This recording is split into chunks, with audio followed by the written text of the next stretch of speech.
충격 단독. 뉴진스 매니저 폭로 전말. 직장 내 괴롭힘 고발당한 하이브의 최후. 뉴진스 매니저 A씨가 어도어와 김주영 대표의 직장 내 괴롭힘을 고발하며 추가 폭로에 나섰다. A씨는 자신에게 비위 행위를 저질렀다는 혐의를 씌우고 개인 핸드폰 제출을 강요당했다며 부당함을 호소했다. 보도된 내용에 따르면 A씨는 뉴진스와 일본 일정을 마치고 귀국한 뒤 업무 논의를 핑계로 사무실로 불려갔다며 당시 상황을 밝혔다. 그는 처음에는 한 기자의 문의와 관련한 이야기를 나누다가 갑자기 광고주들에게 연락을 돌렸냐며 추궁을 받았다고 주장했다. 이어 김주영 대표의 추궁이 끝난 직후 하이브 인사팀이 대기 발령서를 전달하며 회사 자산인 노트북의 반환을 요구했다며 당시 압박적인 상황에 큰 충격을 받았다고 전했다. 또한 A씨는 노트북 반환 요구 과정에서 부당한 대우를 받았다고 강조했다. 그는 노트북이 집에 있다고 내일 반납하겠다고 말했지만 보안팀은 CCTV를 확인했다며 거짓말을 하고 부모님께 연락해 집에 있는지 확인하겠다고 겁박했다며 3시간 동안 사무실을 벗어나지 못하게 했다고 주장했다. 노트북 제출 이후에도 김주영 대표가 개인 휴대전화 제출을 요구했다고 밝혔다. A씨는 핸드폰은 개인 소유물이라 거부했지만 회사는 이를 징계 사유로 삼겠다고 협박했다며 억울함을 토로했다. 그는 대기 발령을 하겠다고 해서 이런 부당한 조치를 받느니 퇴사를 하겠다고 했다며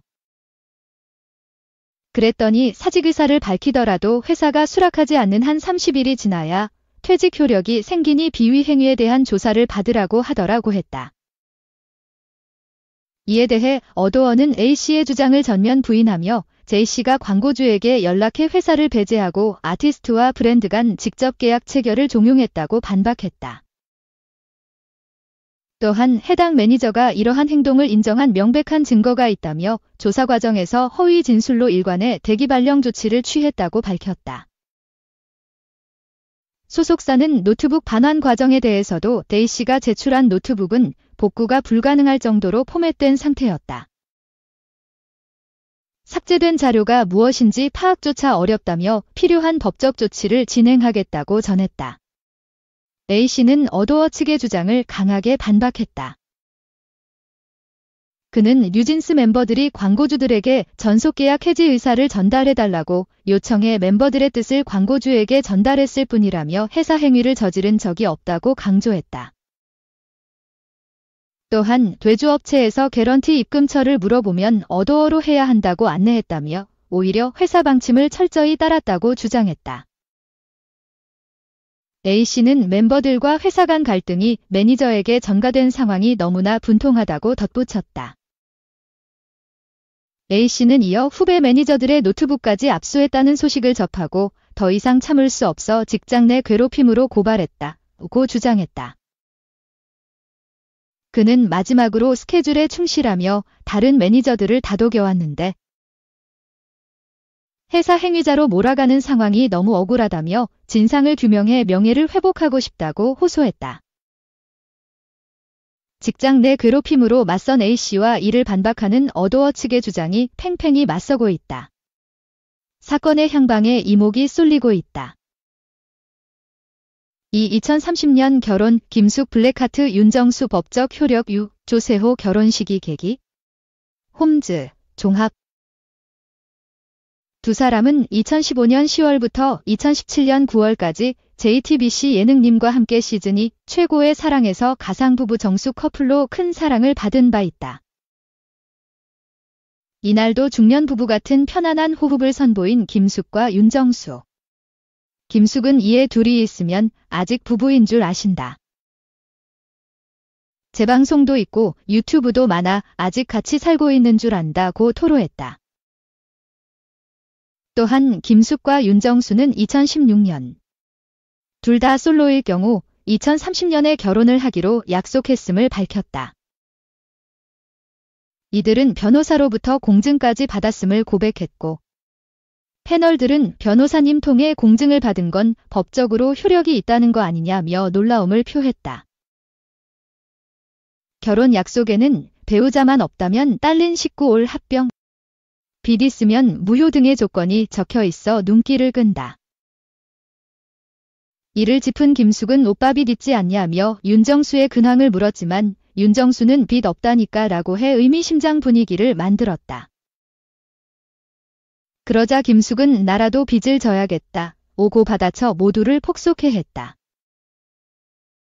한편 윤정수는 빚 보증으로 출연료를 압류당했던 과거를 고백했다. 그는 MBC 라디오 당시에도 출연료를 압류당한 상태였다고. 윤정수는 부동산에 대한 해박한 지식을 뽐냈지만 주우재는 그런데 파산한 이유는 뭐냐고 의문을 드러냈고, 윤정수는 제가 심지어 경영학과 출신이다. 그런데 빚 보증을 잘못 썼다 오고 전에 주푼 두숨을 자아냈다. 윤정수는 사업 실패와 연대보증으로 20억짜리 집이 경매로 넘어가는가 하면 30억 빚을 지고 개인 파산 신청을 한 바 있다.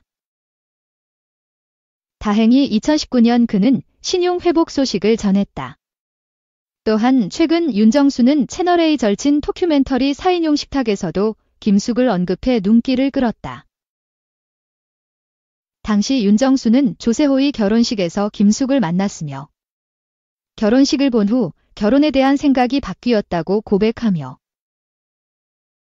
숙이랑 동료로서 잘 맞았고 많은 생각해봤다 동료로서 라고 운을 뗐다. 그는 숙이 너무 똑똑하고 귀엽다. 가끔 여자로 생각날 정도라고 밝힌 바 있어 앞으로 이어질 이들의 핑크빛 케미에 더욱 기대가 쏠린다. 3. 47세 지영표. 빚더미 앉았다. 남은 건 대출뿐. 결국 경기 중단, 볼런티어. 10경기에 1100만 원을 기부한 이영표가 남은 건 136만 원의 대출뿐이라고 밝힌다. 대한민국 레전드 축구 스타들과 일반인 동호회팀이 풋살 대결을 펼치는 KBS 스포츠 예능. 볼런티어, 볼 플러스 발런티어. 에서 마침내 한국 풋살 최강팀 다이코네페스와 선수들 간의 몸을 사리지 않는 대접전이 예고된다. 오는 13일 공개되는 볼런티어에서는 드디어 10회를 맞아 마지막 승부를 앞둔 영표팀이 풋살 최강 아이코네프S와의 대결을 앞두고 위기에 처한다. 심지어 이영표는 내게 남은 것은 136만 원의 대출뿐이다 라는 의미심장한 발언을 남겨 궁금증을 자아낸다. 전국 생활체육 풋살대회 최다 우승팀이자 풋살 국가대표까지 보유하고 있는 아이콘FS는 축구 레전드들이 모인 영표팀과의 대결에서 5대0 압승을 예상하며 강한 자신감을 보인다. 이에 이영표는 혹시 영광이가 5골씩 먹는다고 소문났냐며 농담으로 받아치고 김영광 역시 제가 또 거기까지 내려갔냐 며 자폭하는 모습을 보인다. 화기애애한 분위기도 잠시. 축구 국가대표와 풋살 국가대표가 만난 경기는 그 어느 때보다 치열하게 흘러가고 두 팀의 몸싸움 역시 한층 더 과격해진다. 그런 가운데 영표팀 최강 수비수 김동철이 고통을 호소하며 주저앉아 경기가 중단되는 사태까지 발생한다. 4. 그동안 감사했다. 김남길. 이한이 구하려 죽음 택하나 총성, 결혈사 제2, 종합. 이날 김혜일과 박경선은 감금된 국정원 선배 정석희, 신은정을 구하기 위해 나섰다. 김혜일은 박 대장, 양현민, 일당을 속이기 위해 무당인 척 연기 중인 구자영, 김형서의 신언니로 분장. 잠입했다. 김혜일을 본 정석희는 내가 이럴 줄 알았어. 요즘엔 저승사자도 여자인가 보다 라고 했다. 정신 차리란 김혜일의 말에 그제야 알아본 정석희는 그새 수녀가 된 거니? 라고 묻기도. 드디어 김홍식, 성준,과 마주한 김혜일. 김혜일은 아무리 약팔이라도 여자 납치해서 감금 폭행한 거 너무한 거 아니냐고 하면서 남도헌, 서현우, 이 얘기 안 하디? 강하게 키우려고 하나라고 밝혔다. 김홍식은 더 강해질 게 없는데 라며 김해일과 결투를 벌이기 시작했다. 김홍식은 총을 꺼내 들며 야 신부. 이제 끝내자. 저 밑에도 1분 안에 몰살될 것 같은데 라고 위협했다. 그러나 김해일은 총을 쏴 창을 부순 후 1층으로 뛰어내렸고 구자영과 구벤저스 오유한, 고규필, 송삭, 안창환, 구대영, 김성균과 함께 밖으로 내달렸다. 그러나 이들 앞에는 김홍식 부하들이 또 기다리고 있었다. 부하들을 상대하던 그때 김인경, 백지원과 고독성, 김원혜, 이 차를 끌고 이들을 구하러 왔다. 열받은 김홍식은 칼을 들고 박 대장을 죽이려다 내일 공동묘지로 만들어야지 라며 멈췄다. 부하들이 계획이 노출됐다며 걱정하자 김홍식은 우리 폭탄과 가스 때문에 함부로 움직이진 않을 거야 라며 현금을 옮기라고 지시했다. 한바탕 혈투를 벌인 후 지친 구벤저스와 빙 형사, 도희준, 구자영. 이들은 김해일에게 어떻게 몸이 그 지경이 될 때까지 말을 안 하냐. 꼬메스가 벨라또 건강 상태를 모르면 어떡하냐라고 속상해했다. 박경선도 나 이영준 신부님 보낸 거 5년밖에 안 됐는데 신부님마저 보낼 순 없다. 아니, 못 보내라고 외쳤다. 그러자 김해일은 나의 친구인 여러분들에게 고해를 할 기회를 줄래요. 라며 그동안 아픈 거 비밀로 해서 미안하다라고 사과했다. 그는 대신 작은 고통, 작은 비밀, 작은 거 하나까지 여러분과 나누겠다. 사명감만 좇아서 살다 보니 이 말을 잊고 산 것 같다. 혼자 가면 빨리 가지만 같이 함께 가면 오래 간다는 그 말기라며 진심을 전했지만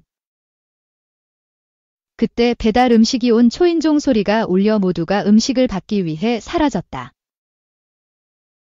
그런 가운데 부산 우마경찰서장 고마르타, 허순미는 인형인 마중노 마약팀장을 대동해 마약 조직과의 전쟁을 선포했다. 이를 본 남두헌이 서장에게 연락해 정신 차리라고 했지만 서장은 태어나서 최고로 정신이 맑다고 응수했다.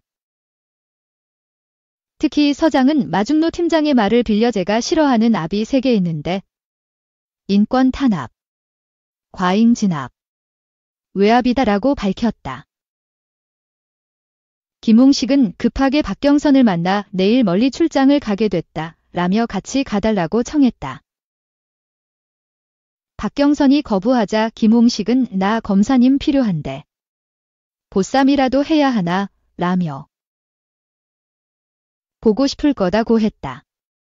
이에 박경선도 나도 보고 싶을 것 같긴 하다. 내 감방에서 라고 밝혔다. 이후 김홍식은 남두헌을 통해 박경선의 정체를 알게 된 김홍식은 박경선을 납치했다. 김홍식은 폭발을 직접 실행하려 했지만 뜻대로 되지 않았다. 박경선에게 걸려온 김해일의 전화를 받은 김홍식은 내 새 보험인데 라고 협박했다. 박경선을 마약 중독자로 만들어서 처형하는 의자에 앉힌 김홍식은 김해일에게 권총 있는 곳을 알려주며 달아서 뒤져. 그러면 박경선 검사는 살아라고 밝혔다. 결국 자신에게 총구를 겨눈 박해일은 모두들 그동안 감사했습니다 라고 했고 총성이 울렸다.